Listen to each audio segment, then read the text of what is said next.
Welcome to the Explainer. So today we are tackling one of the most notoriously tricky SQL interview questions out there. I'm talking about the Gaps and Islands problem.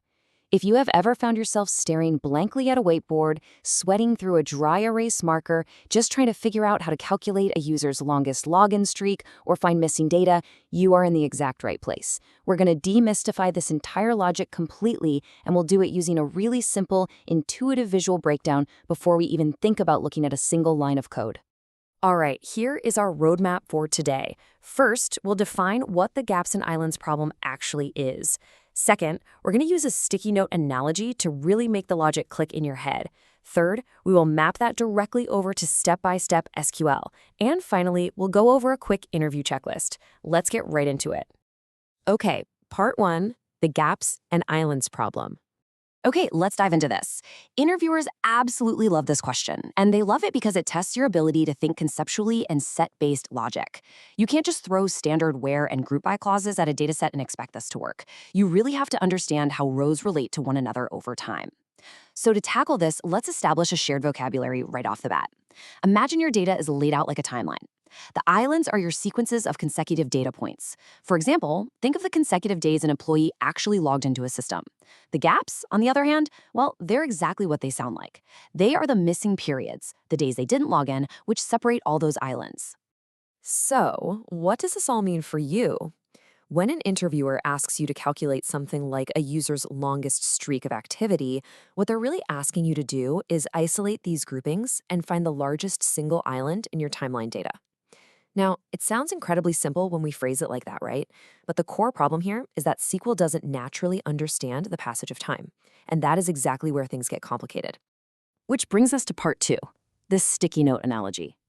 Let's strip away the code for a second. Here is the fundamental issue. SQL tables are basically just unordered bags of data. They have zero natural memory of time. SQL doesn't natively know that yesterday was October 11th and today is October 12th. Actually, scratch that. It doesn't know anything about yesterday or today unless we tell it. We have to force it to compare calendar time with accounting order. So to visualize this, imagine you have a physical wall calendar, and every single time you log into your app, you place a numbered sticky note on that date. The calendar date advances by 1 day every single day, relentlessly, whether you log in or not. But your sticky note counter, that only advances by 1 on the days you actually log in. Basically, we're setting up a comparison between constant, real-world time and our own custom counter. Let's walk through a perfect streak to see how this plays out. In scenario A here, let's say you log in 4 days in a row from October 10th to October 13th. Your sticky notes are numbered 1 through 4. Because the calendar date and the sticky note number both advance by exactly 1 each day, look at what happens when you do the math. Subtracting the sticky note number from the actual date outputs a constant result, October 9th. The difference between them literally never changes as long as that streak goes unbroken. Now, what's really interesting about this slide is what happens when we introduce a gap into the sequence. Let's say you skipped logging in on October 14th, 15th, and 16th, and then you finally logged back in on the 17th. You place your 5th sticky note on October 17th. Look closely at the math column now. October 17th minus 5 days suddenly results in October 12th. The calculated date completely shifted on us. And you know, this right here, this is the absolute aha moment of the entire magic trick. Why did the result jump from October 9th to October 12th? Well, because during those missing days, the calendar moved way faster than our counter. The real-world calendar date jumped ahead by 4 days, but your sticky note counter only moved up by 1. This permanently breaks the synchronization, and by breaking that sync, it automatically tags a brand new streak with a completely different starting date. Moving on to part 3, step-by-step SQL logic. Let's get technical. Now that we actually understand the math behind it, we can see how this complex streak tracking turns into surprisingly basic SQL. Here's the exact execution sequence you are going to use in your query. Step 1, you clean and deduplicate. And listen, this step is absolutely crucial because an employee might log in 5 times on a Tuesday, right? We only care about unique calendar days per user. So we must reduce multiple daily logins to a single unique date before we apply our math. Then step 2, calculate row numbers. Step 3, measure the island length. And step 4, filter for that longest streak. Okay, step 2 is where our sticky note analogy comes to life in the actual code. In SQL, the window function ROW number is literally your sticky note counter. By ordering your data by date and assigning a row number, you can just subtract that ROW number from the actual login date. Just like we saw with the sticky notes, this generates a completely static date value for consecutive rows. That static value seamlessly becomes your group ID. And this brilliantly illustrates why that magic shift is just so powerful. Look at this output table.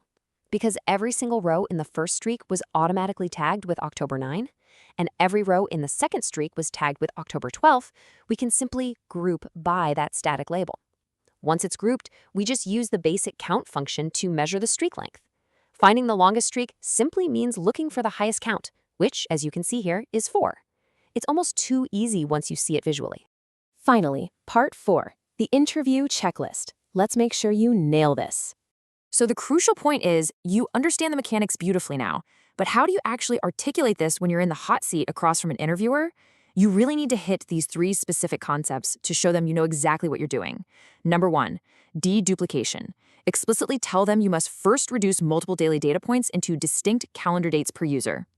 Number 2, the grouping key. Explain very clearly that subtracting row_number from the date yields a static value for consecutive rows. And number 3, aggregation.